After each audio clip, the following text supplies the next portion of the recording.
Ladies and gentlemen, I am SidAlpha. It's been quite a while since part 1 of the Battlefield 1 review, and given the time involved, I'd seriously consider not continuing, but a promise is a promise. So, with a seeming complete and utter lack of fanfare, let's take a look at what the multiplayer is like in Battlefield 1, part 2.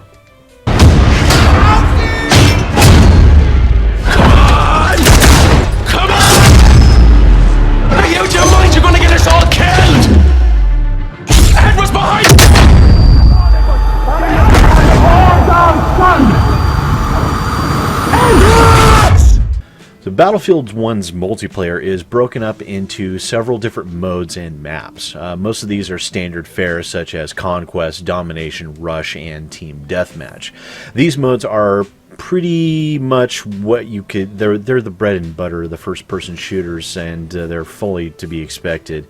And as far as multiplayer first-person shooters go, this is definitely what you come to expect with Battlefield. So Conquest is your first standard capture and hold the point mission. Domination is the second mode, and it's essentially Conquest with multiple points. Holding these points will decrease the reserves your opponent has for troop respawns until they run out. Killing enemy soldiers also naturally decreases these reserves as well. Now, Rush is basically a scaled-down version of one of the new game modes known as Operations. Now, in Rush, you capture and destroy points in order to progress and take over enemy territories, of which this is done multiple times. And with each success, a bombardment is called down in an attempt to slaughter everyone within range. Now, these are successive point grabs where you're taking territory from your opponent, or you're defending against someone who is attacking you. So far, again, like I said, pretty standard fare with nothing really out of the ordinary. However, Battlefield 1 does introduce two new game modes. The first is War Pigeons, which is a full-on meat grinder version of Keep Away, where the two teams attempt to vie for control of a literal pigeon and attempt to get it to the release point. Now, once you or your team manages to get the pigeon to the release point, an artillery strike is unleashed on the opposing team, bringing down decimation and horror in grand fashion as you look on with the sadistic smile of utter glee. The mode itself, coupled with interesting map designs, helps create a fun atmosphere with an almost rugby-style slugfest as both teams duke it out to attempt to maintain control of the pigeon. Now, the second and the biggest multiplayer mode I've seen in a video game for a while is the Operations mode. Now, this mode features massive battles with two huge teams slaughtering each other across 3 full theaters of battle.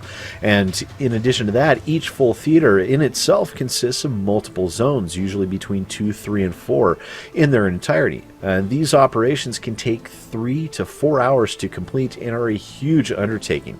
They're also, surprisingly enough, a fair amount of fun. Now, with 4 operations currently available, there's actually a decent amount of playable content here, and it is designed in such a way to where EA should be able to tack on additional operations in the future, and it would surprise me if they chose not to. However, in spite of how much fun I was having getting swatted around left and right like a complete noob, I do have to make the more sensitive viewers aware that the community itself isn't exactly what you would call respectful of each other.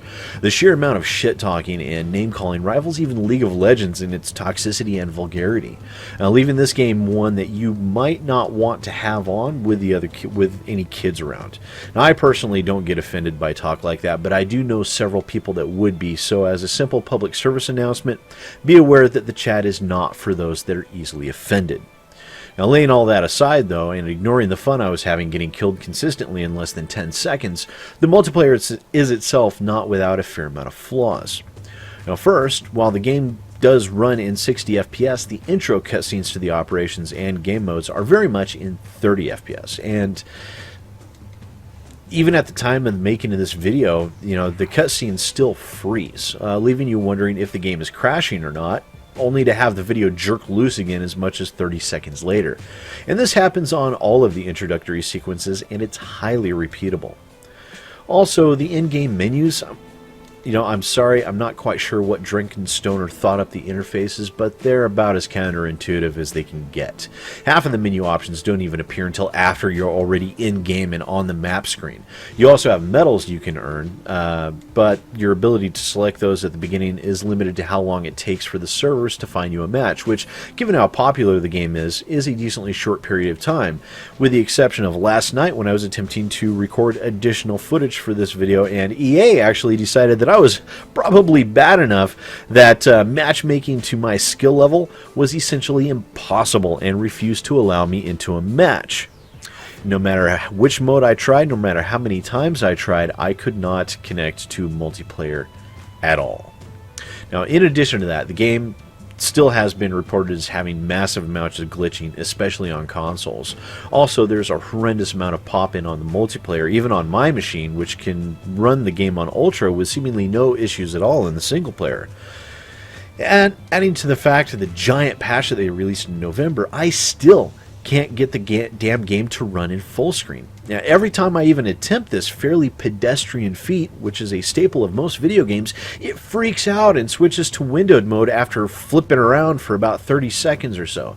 The best I can manage to get out of it, the hapless video settings, is borderless windowed, which is fine, but you can't do full screen literally over a month after launch? What the hell, guys? That's just not okay at all. So still, though, at 4K resolution and 60 FPS, this game is beautiful to look at. It really is. Even though it still has a huge amount of problems and bugs, it is a gorgeous game. So when it comes right down to it, guys, I give Battlefield 1, the multiplayer, a 6 out of 10. And that's after the game being launched for over a month. At release, it was definitely a 5 out of 10. I can't understand how so many people gushed, oohed, and awed over this game like it was the second coming. Maybe they were playing a different game? I mean, the Battlefield 1 that I played was ultimately an uninspired offering with far too much wrong with it. Battlefield 1 seems to try and rest on the operations mode and its graphics to carry it through, which for some people that might be enough, and according to several other reviews of the title that I've seen, that's very much the case. But to this critic, Battlefield 1 is far too iterative, buggy, and bland to be considered a good game. All in all, after reviewing Titanfall 2, Battlefield 1, and Call of Duty Infinite Warfare, I can safely say that Battlefield 1, while being the most graphically impressive, is ultimately the least interesting of the three games. So, thanks again for watching, ladies and gentlemen. This is extremely late review of Battlefield 1's multiplayer component. If you want to see the first-person review, which is the part 1 review covering the single player and the campaign and all that, a link to that will be in the description down below. And while you're down there, please remember to hit those like and share buttons. And if you're new to the channel, do us all a favor and hit that subscribe button. Once again, I am SidAlpha, and I will see you next time. Hi there, boys and girls. Thanks for checking my video out. If you liked what you saw, don't forget to hit that like button and maybe even that subscribe button. Trust me, it works really good. Don't forget to share with your friends, and if you're interested in following me on Twitter and Facebook, the links for that are in the description down below. I also have a Patreon if you're interested in helping to support the growth of my channel, and the link for that is down below as well. And once again, thanks for watching and supporting my channel, guys. I really appreciate it.